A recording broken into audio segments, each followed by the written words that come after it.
lovers! Welcome to my YouTube channel!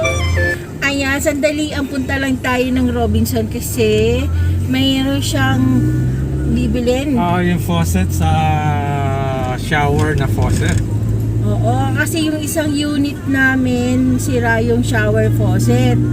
So, nagko-complain. So, kailangan namin bumili ng bago para hindi naman tayo layasan, di ba, no? Siyempre. Oo. Punta muna tayo Robinson. Then, after natin sa Robinson, may pinapabili naman si Christian ng papay. Ayan. Brutus wala. Wala. Si Brutus. Ayan. Bili tayo ng pagkain sa food chain na papay. So, samahan nyo kami guys. Punta tayo and ayan. Enjoy natin yung onting trip natin. Nakakamiss na yung mga joyride natin. No?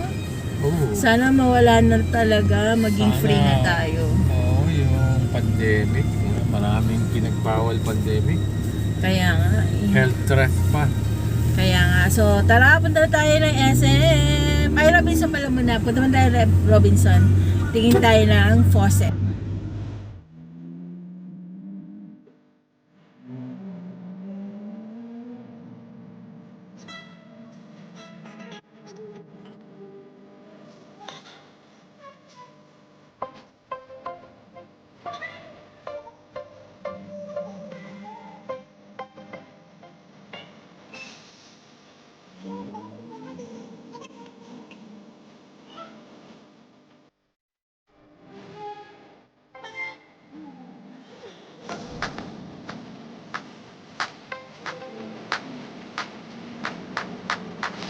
And dito na tayo sa Robinson guys.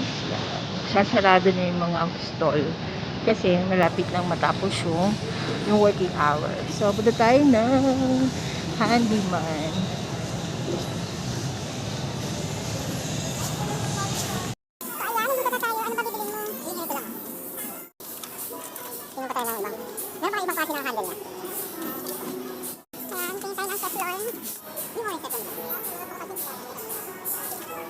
So, tapos na tayo dito sa ating dito sa Robinson. So, one down, one to go. Tara, punta tayo SM.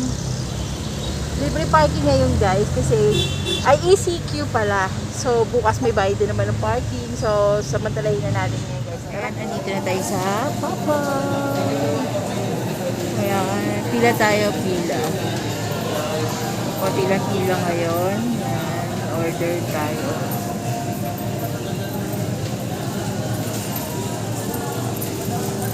Ito na yung number natin guys, 784. Ayan, tayan yun nasa Lotto.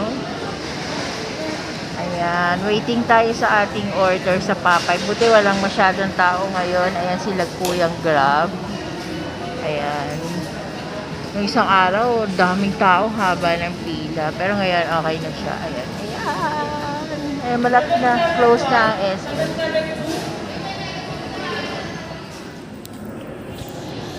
Ayan, nakabili na tayo. Nakuha na natin yung order natin sa Papay.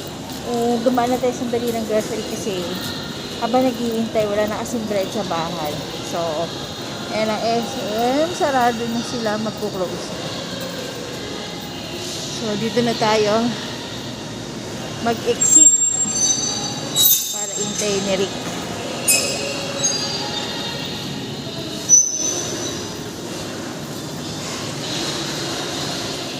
Guys, nandito na kami sa bahay. Actually, kanina pa kami nandito. Ito ng 6 pieces na chicken.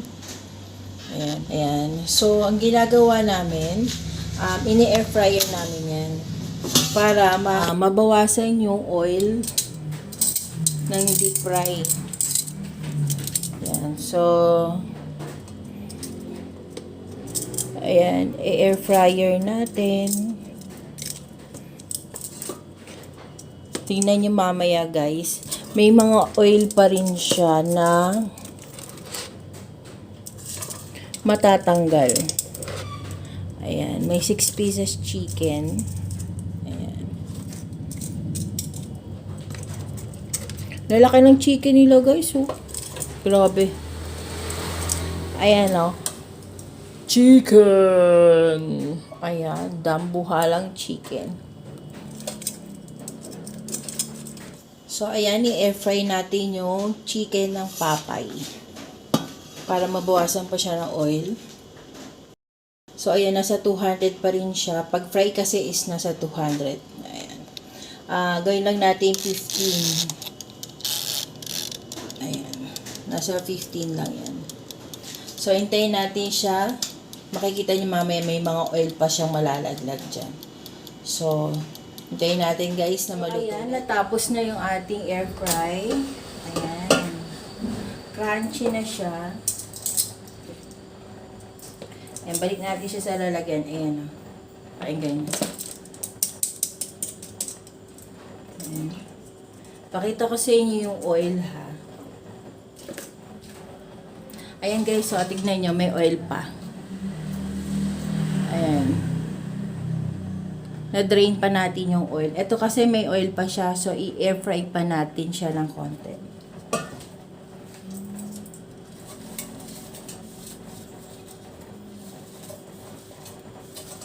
Ayan yung oil niya. So, air fry pa natin to. Ayan. At ito.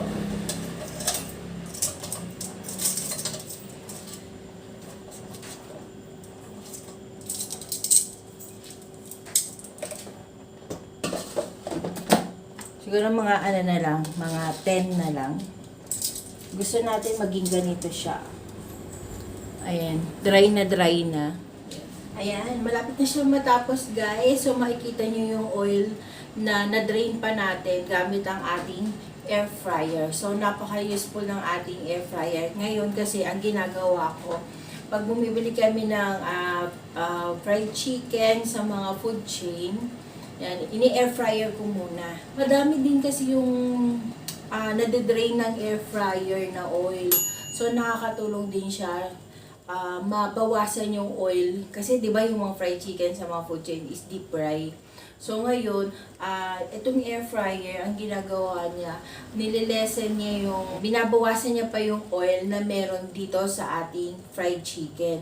So papakita ko sa inyo kung gaano kadami yung natanggal pa na oil galing dito sa ating biniling fried chicken. So, ayan. Ayan, dry na siya. Ayan, nawala na yung oil kanina na meron. Ayan, dry na. Ayan. So, balik natin siya sa lalagyan niya.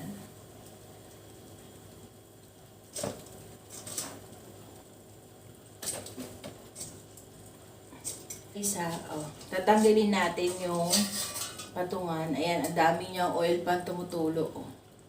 Tignan niyo yung oil na natanggal pa. Ayan. Ayan yung oil. Kita nyo? Ayan. Ganyan kadami yung oil na natanggal natin. Mainit yung mantika na yan. O, diba? Ang dami din yan, no? Dami ding oil na para kang lumalaklak ng oil, guys. Ayan. Very useful po yung ating air fryer. Sobrang madami po yung natanggal na oil. Ganyan yung ginagawa ko ngayon. Tuwing may bibili na akong mga fried chicken, mga binibili sa mga food chain, ini-air fryer ko muna sila lahat para mabawasan yung oil na meron dito sa chicken. So ngayon, okay na. Okay na yung ating manok. Ayan, dry na siya.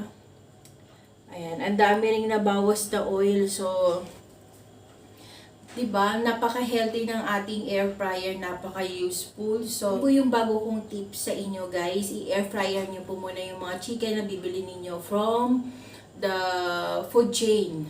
So, kung wala kayong air fryer, mas maganda na mag-invest kayo sa air fryer kasi sa panahon kasi ngayon yung maraming mga naha-high blood because of the oil.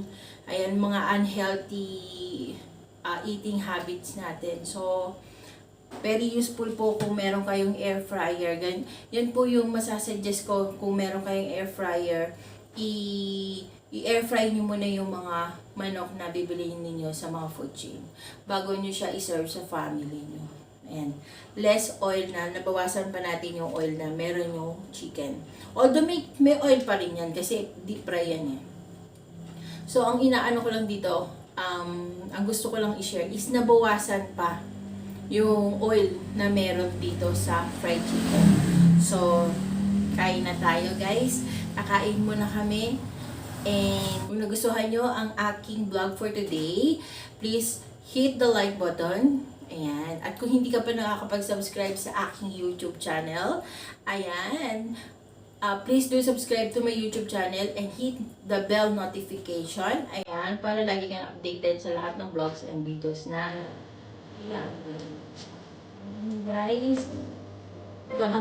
guys. See you in the next vlog. Bye!